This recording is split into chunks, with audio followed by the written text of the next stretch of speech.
वर्षा योग चातुर्मास 4 माहों के लिए होता है। अष्टानिक से अष्टानिक मुख्यतः शाश्वत पर्व को लेकर के चातुर्मास कहलाता है। लेकिन मुनि संघों के संकल्प के रूप में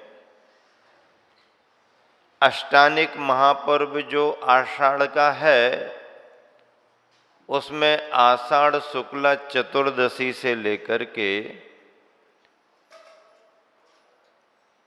कार्तिक के महीने में ही कार्तिक वदी अमावस को संपन्न हो जाता है। अवधि के रूप में 3.5 माह का संकल्प रहता है, किंतु चर्चा के रूप में चतुर्मास माना जाता है।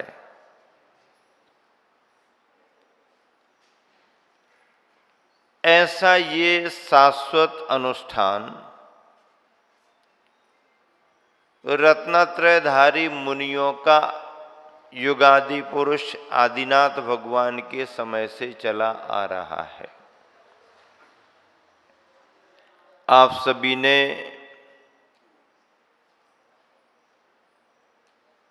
चातुर्मासिक अनुष्ठानों में प्रत्येक पर्व त्योहार का लाभ लिया है। मूलतः आत्मा का जो भव्यत्व भाव है, गुण है, वह भव्यत्व भाव रत्नत्रय की योग्यता को लेकर के रहता है। रत्नत्रय जीव का हमारा आंतरिक आत्मिक परिणाम माना गया है। ऐसे रत्नत्रय में 3 रत्नों के संदर्भ में पहला रत्न ज्यादा महत्वपूर्ण हो जाता है, क्योंकि पहला रत्न जो सम्यक दर्शन है, वह सम्यक दर्शन ही हमारे ज्ञान को सम्यक ज्ञान बनाता है और हमारे चारित्र को भी सम्यक चारित्र बनाता है। ये सिद्धांत है, आगम का कथन है, आचार्यों की वाणी है, भगवंतों ने कहा है। क्या कहा कि तीनों रत्नों में पहला रत्न जो है वो अत्यंत महत्वपूर्ण माना गया है। सम्यक दर्शन भव्य जीव को अत्यंत महत्वपूर्ण माना गया है। सम्यक दर्शन के होते ही जो हमारे पास ज्ञान है, वो ज्ञान सम्यक ज्ञान में बदल जाता है। वैसे ज्ञान की कोई कीमत नहीं है। दुनिया में सभी के पास बहुत ज्ञान है, हर क्षेत्र में अपना अपना ज्ञान है, लेकिन वो ज्ञान परमार्थ का ज्ञान नहीं बन पाता, क्योंकि तत्व की बात उसमें नहीं जुड़ पाती। एक इंजीनियर है, उसको अपने क्षेत्र का बहुत ज्ञान है। एक डॉक्टर है, उसको अपने क्षेत्र का बहुत ज्ञान है। एक वैज्ञानिक है, उसको अपने क्षेत्र का बहुत ज्ञान है। कोई टीचर, शिक्षक, प्रोफेसर, लेक्चरर है, उसको अपने विषय का बहुत ज्ञान है। तो उस बाहर के वैज्ञानिक से भी बहुत बड़ा वैज्ञानिक ये माना जाता है। और यदि कोई नास्तिक है, ना आत्मा पर भरोसा है और ना परमात्मा पर भरोसा है, ना पुण्य पर भरोसा है, ना पाप पर भरोसा है, ना अच्छे पर विश्वास है, ना बुरे पर विश्वास है, तो वो आस्तिक नहीं माना जाएगा, वो नास्तिक है, वो है विश्वास को जमा ही नहीं रहा। तो सम्यक दर्शन का गुण जो है वह श्रद्धा का गुण है। श्रद्धा भरोसा बनती है, भरोसे को हम विश्वास कहते हैं, और विश्वास जब बहुत गहरे में जाता है, विश्वास जब गहराई को प्राप्त करता है, तो उसे ही हम समर्पण कह देते हैं। शुरुआत तो श्रद्धा से होती है। श्रद्धा भरोसा बनता है। धर्म के क्षेत्र में ही नहीं, दुनिया के क्षेत्र में भी भरोसे के बगैर काम नहीं बनता। हाँ, भरोसे के बगैर काम नहीं बनता। ग्राहक का दुकानदार पर भरोसा जमता है, दुकानदार भी ग्राहक पर विश्वास करता है। सेठ मुनीम पर, मुनीम सेठ पर भरोसा करता है। पिता बेटे पर, बेटा पिता पर विश्वास करता है। गुरु शिष्य पर, शिष्य गुरु पर भरोसा करता है, तभी तो काम चलता है ना। संसार भी बिना भरोसे के नहीं चलता, सो धर्म भी बिना भरोसे के नहीं चलता।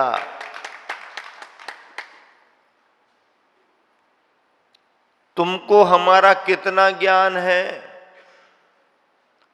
अगर हम आपसे अपनी चर्या के बारे में पूछने लगे कि मुनि धर्म क्या है, बताओ, एक एक बात बताओ, हम क्या करते हैं, इस करने वाले के लिए शास्त्र में क्या कहा गया, इस क्रिया को क्या कहा गया, आत्मा के गुण कितने हैं, आचार्य उपाध्याय साधु का स्वरूप क्या है, ये बताओ वो बताओ। आप बता पाएंगे क्या? भरोसा करने वाला हो सकता ना बता पाए। क्या? जो महाराज पर भरोसा किए बैठा है, वो हो सकता महाराज जी की विशेषताएं, उनके गुणधर्म को ना बता पाए। और जो मुनिचर्या के एक एक शब्द की व्याख्या कर रहा है, हो सकता ऐसे पंडित को महाराज पर भरोसा ही ना हो। दोनों में दुविधाएं हैं। व्याख्या बहुत अच्छी कर रहा है तो उसका भरोसा जमा है, नहीं, वो शब्दों का पंडित है, ज्ञानी पंडित नहीं है। और इसे जिसको मुनिचर्या की व्याख्या नहीं आ रही है, मुनिचर्या के स्वरूप की व्याख्या नहीं कर सकता है, ऐसा ये शब्दों का विद्वान भले ना हो, पर भाव उसके उस मुद्रा पर जुड़ गए तो वो भावों का ज्ञानी माना जाएगा। भावों का ज्ञानी है। इसीलिए कहा गया है कि सम्यक दर्शन का गुण मनुष्यों को तो मनुष्यों को, देवों को तो देवों को, त्रियंच पशु पक्षियों को भी प्राप्त हो सकता है। हाँ, नरकों में नारकियों को भी प्राप्त हो सकता है। आप कहोगे नरकों में मंदिर कहाँ है? नरकों में मुनि महाराज कहाँ मिलेंगे? श्रावक का धर्म वहाँ कहाँ मिलेगा? मुनियों का धर्म वहाँ कहाँ मिलेगा? नरक का वातावरण ही ऐसा है कि देव, शास्त्र और गुरु का वहाँ उस क्षेत्र में सद्भाव ही नहीं है।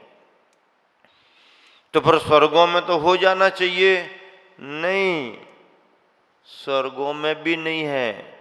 क्यों? वहाँ का राग रंग और वातावरण असंयम का इस तरह का होता है, कि देव शास्त्र गुरु पर श्रद्धा तो करते हैं वो, लेकिन देव शास्त्र गुरु के रूप में गुरु महाराज वहां नहीं मिलते। चैत्यालय है, अकृत्रिम जिन मंदिर है, भगवान मिल जाएंगे स्वर्गों में, जिनवाणी की चर्चा मिल जाएगी, लेकिन निर्ग्रंथ मुनियों का वहां उस मुद्रा में सद्भाव नहीं। ये गति भी गई। मध्यलोक में आ जाओ, अधो और ऊर्ध्व तो निकल गए। अब मध्यलोक में देव शास्त्र और गुरु का सद्भाव है, तीनों का सद्भाव है। देव शास्त्र तो सामने सामने दिखाई देते ही हैं, गुरु भी यहां पर हैं, और इन देव शास्त्र गुरु पर श्रद्धा रखने वाले भी यहां पर हैं। मनुष्य तो छोड़ो, तिर्यंच पशु पक्षी भी इस मुद्रा पर विश्वास जमा लेते हैं, और उस श्रद्धा के द्वारा, उस श्रद्धा के साथ जुड़े ज्ञान के द्वारा और उसके साथ जुड़े हुए अपनी भूमिका के अनुसार देश संयम के द्वारा वह अपना भी कल्याण का मार्ग प्रशस्त कर लेते हैं। हाँ, लेकिन इतना अवश्य है शर्त के रूप में कि संगीपना होना चाहिए तिर्यंचों में, अर्थात मन वाला तिर्यंच ही सम्यक दर्शन को प्राप्त करेगा, बिना मन वाला नहीं। क्योंकि जब तक मन नहीं मिलेगा, मन की प्राप्ति नहीं होगी, तब तक तत्व का विचार नहीं कर पाएगा। उसके अंदर हे और उपादेय का विवेक नहीं आएगा। मन आने पर ही आ ही जाएगा ऐसी अनिवार्यता नहीं है, लेकिन मन के बगैर प्राणी विचार नहीं कर पाता। मन के बगैर जीव के अंदर भाव तो आ जाते हैं, इष्टानिष्ट की कल्पना आ जाती है भावों के रूप में, लेकिन इष्टानिष्ट पर विचार नहीं कर पाता है। उपकार करने की भावना भी नहीं बन पाती है, और किसी का बिगाड़ करने का भाव भी नहीं कर पाता है। अच्छा करने की का विचार और बुरा करने का विचार मन वाले को ही होता है।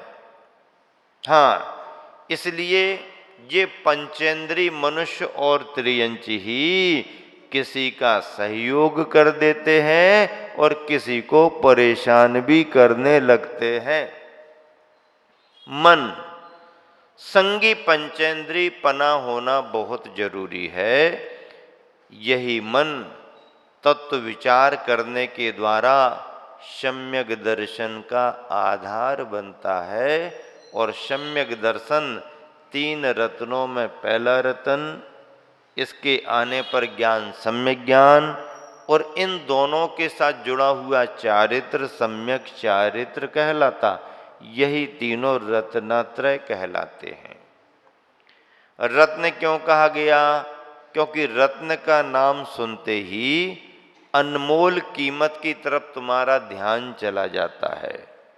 बाकी करेंसी में मालूम है रुपया कितने में, डॉलर कितने में, ये कितने में, वो कितने में, सबका फिक्स है। सारे देश दुनिया को मालूम है इस देश की करेंसी में इसका इतना, इसका इतना, इसका इतना, लेकिन रत्नों पर कहीं भी कोई राशि नहीं लिखी गई। राशि रत्नों पर लिखी गई क्या? किसी डायमंड पर राशि लिखी है क्या? नहीं, रत्नों पर राशि नहीं लिखी। फिर क्या राशि है उसकी? कोई राशि नहीं है।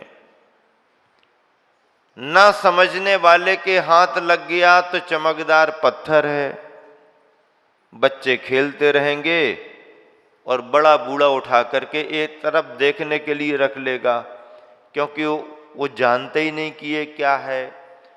ना जानने वाले को रतन की कोई कीमत नहीं। और ना जानने वाले को रतन की कोई कीमत नहीं, और जानने वाले को रतन की कितनी कीमत है? जानने वाले को रतन की कितनी कीमत है आपको मालूम है? जानने वाले को भी रतन की कोई कीमत नहीं। पसंद आ गया तो मुंह खोलो और मुंह खोल करके बोलो। पसंद आ गया तो बोल। क्या बोलता है तू? मंडी में खड़े हैं, हाँ, अब खुलना है मार्केट, हाँ बोलो, क्या चाहिए तुम्हारे लिए, बोलो। नहीं सेठ जी, हम तो, हमारा बहुत अच्छा दाना है, इतने में देंगे। बोल दिया, चल 3, खत्म। क्यों? क्योंकि खरीदने वाले ने भी उसको पहचान लिया। जौहरी बाजार में कोई कीमत सुनिश्चित नहीं होती, कोई कीमत सुनिश्चित नहीं होती। हीरा रखा है, अब दोनों देखते हैं एक दूसरे को। कौन? हीरे को बाद में देखेंगे, लेकिन हीरे बेचने वाले को खरीदने वाला देखता है, और खरीदने वाले को बेचने वाला देखता है। हीरा पर नजर तो दोनों की है, लेकिन हीरे की नजर के साथ साथ खरीदने वाला बेचने वाले जौहरी को परखता है, और बेचने वाला जौहरी खरीदने वाले ग्राहक के लिए परखता है। और दोनों जितना जिसको परख लें, हीरे की उतनी कीमत हो जाती है। हाँ, हीरे को तो परखना ही है। खरीदने वाला हीरे को परखता है, क्या है, किस एंगल से इसका महत्व है, इसको मार्केट में ले जाएंगे तो क्या करेंगे, कैसा करेंगे, यहाँ का वहाँ, देश का विदेश में जाएगा तो क्या इससे मिलेगा,